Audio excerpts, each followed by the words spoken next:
peu importe ce qui se passe dans ton environnement, reste fidèle dans la présence de Dieu. Le livre de Corinthiens est le livre d'un peuple de Dieu. Nous devons savoir que l'apôtre Paul, c'est un bandit. Il était mauvais et c'est un tueur. Et l'apôtre Paul, dans sa méchanceté, le Saint-Esprit veut parler à quelqu'un. Il a tué des chrétiens et il a tué l'un des plus oints et les plus remplis du Saint-Esprit, c'est-à-dire Étienne. Il partait continuer à faire le mal, le péché, la méchanceté et les meurtres quand il a rencontré Jésus-Christ sur la route. Il a fait une rencontre, il était mauvais. Et nous sommes mauvais, nous sommes méchants et nous faisons des choses en cachette. Et quand nous faisons ces choses, à un moment donné, nous avons peur de venir à l'église parce que nous savons que nous faisons du mal. Mais voici quelqu'un qui était très très fort dans le mal. Et malgré ça, Jésus-Christ était déjà parti au ciel. Jésus-Christ est revenu. Et il lui dit, pourquoi tu me persécutes? Paul tombe, il devient aveugle. On l'emmène chez des hommes de Dieu pour le guérir. C'est un épisode important. À un moment donné de ta vie chrétienne, tu faisais le mal et tu pratiquais. Et le pire, c'est que Paul, il était mauvais, méchant, meurtrier. Et lui, il pensait qu'il faisait le bien et que l'église, les chrétiens, c'était une secte. C'était des gens dangereux qu'il fallait tuer. Il rencontre Jésus. Comme toi-même, tu as rencontré Jésus-Christ. Mais quand il rencontre Jésus, la première chose qui est découverte, c'est qu'il était aveugle. Tu dois savoir que tu es venu infirme chez Dieu et tes yeux physiques ne sont pas les bons qui doivent voir, mais c'est tes yeux spirituels qui doivent voir. Ton cerveau humain, ce n'est pas lui qui doit fonctionner. C'est ton âme et ton esprit qui se connectent avec Dieu, qui doivent agir sur ton cerveau. À partir de là, ton cœur, il doit être à Dieu 3 fois.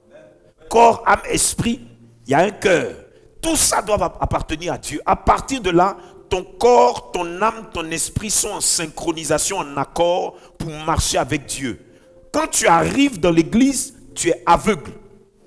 L'apôtre Paul croise Christ. Bah! Lui, il a rencontré Jésus-Christ qui est feu et lumière et qui est esprit. Il est tombé quand il a vu la lumière. Paf, il est devenu aveugle parce que spirituellement, il était aveugle. C'est pour ça qu'il tuait. Donc, quand tu viens ici, tu dois savoir que, en tant que chrétien et chrétienne là, tu es aveugle. Tu ne peux pas comprendre ce que Dieu dit. Maintenant, le Saint-Esprit lui donne une procédure. Il dit, selon qu'il est écrit, si quelqu'un est malade, qu'il aille voir les anciens, ils lui feront une onction d'huile et puis ils vont prier pour lui et la personne sera guérie. Donc, Dieu étant dans sa parole, Dieu l'envoie chez un homme de Dieu qui le connaissait en tant que tueur. Paul était désemparé. La première chose qui s'est imposée à Paul, c'est le jeûne de 3 jours à sec. Quand il a rencontré Jésus, qu'il est tombé, il ne voit plus. Tu ne vois plus. Ta vie spirituelle, tu ne vois plus. Ta vie professionnelle, tu ne vois plus. Ta vie sociale, tu ne vois plus. Ta vie familiale, tu ne vois plus. Tout ce qui marchait dans ta vie avant, tu ne vois plus. Il est parti s'asseoir. Il sait qu'il a rencontré quelqu'un. La personne a parlé. Il dit, je suis Jésus-Christ que tu persécutes. Pourquoi tu me persécutes? Ça le travaille. Il n'a pas mangé pendant 3 jours. Il n'est pas mort. C'était 3 jours de jeûne pour devenir un chrétien. Un chrétien redoutable. Un chrétien puissant. Un chrétien sage. Un chrétien intelligent. Dieu va voir l'homme de Dieu. Il emmène l'homme de Dieu chez l'apôtre Paul. L'homme de Dieu reconnaît le meurtrier. Il ne veut pas. Donc, quand tu es chrétien, chrétienne là, tu dois savoir que ce ne sera pas facile au début. Pourquoi? Parce que même dans le corps du Christ, il y a une opposition pour te guérir. Pourquoi? Parce que tu étais mauvais. Et que tout le corps du Christ a vu que tu étais mauvais, tu étais mauvaise. Donc, l'homme de Dieu dit, je ne vais pas. Dieu lui dit, va, je veux l'utiliser. Tu dois savoir que si Dieu t'a fait rentrer au centre chrétien d'enseignement biblique, c'est parce qu'il a dit aux anges, emmenez-la ici, Faites-le venir ici parce que je veux l'utiliser. Quelqu'un dit amen. Maintenant, Dieu dit à l'homme de Dieu, va prier pour lui, je veux l'utiliser. Donc guéris-le rapidement, je veux l'utiliser. Maintenant, quand vous venez ici, Dieu dit à l'homme de Dieu, fais-les venir, prie pour eux, je veux les utiliser. Quand je prie pour vous que vous êtes bénis, vous ne voulez plus que Dieu vous utilise, vous mettez dedans, vous partez au dehors. Quand vous partez au dehors, maintenant la galère recommence, vous pleurez, vous cherchez une nouvelle église pour aller être rebéni, reprier pour vous, redélivrance, rebaptême, receci, reconsécration, alors que Dieu t'a dit, viens, je vais t'utiliser. Est-ce que Dieu parle à quelqu'un ce matin? Je n'ai pas fait ça dans ma vie, j'ai un seul père spirituel. Quand je suis rentré dans l'église là, j'étais toujours dans mon rap, dans mon hip-hop. Je suis arrivé avec mes baguilles, les gens se moquaient de moi. J'ai pris mon père spirituel que Dieu m'a donné. Je suis rentré dans le ministère avec lui. J'ai commencé à faire l'œuvre avec lui. Je savais que Dieu veut m'utiliser. Dieu dit, je veux t'utiliser. Donc quand on lui a imposé les mains, sa vue est venue. Quand sa vue est venue, il est rentré dans le ministère. Beaucoup parmi nous, vous souffrez parce que vous refusez d'être utilisé. Tu refuses d'être utilisé. Il n'y a pas de problème. Maintenant, observe Dieu utiliser les autres et puis reste là à les applaudir dans leur gloire. Donc, l'apôtre Paul a été guéri. Quand il a été guéri, il s'est mis en mouvement. Est-ce que tu es en mouvement?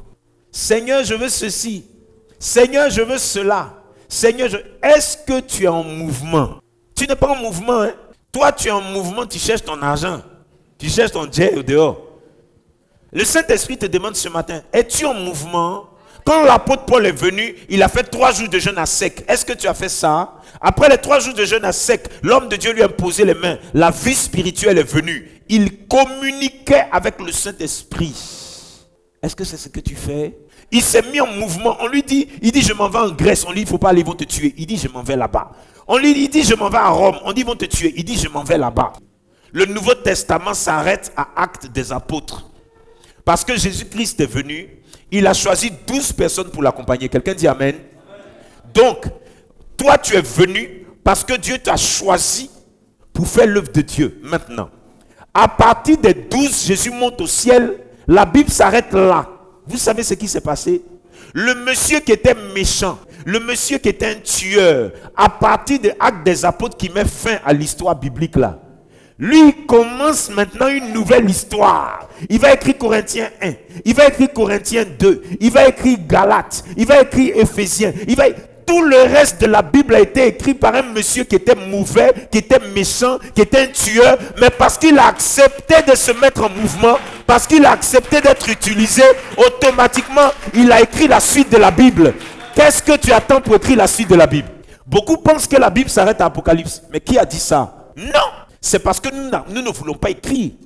Sinon, c'est maintenant ce que le prophète Steve a vécu, ce que le pasteur Intel a vécu. Tout doit continuer dans la Bible. Il doit y avoir tome 2, tome 3, tome 4. Pourquoi? Parce que nous sommes la suite des apôtres. Tu n'es pas en mouvement.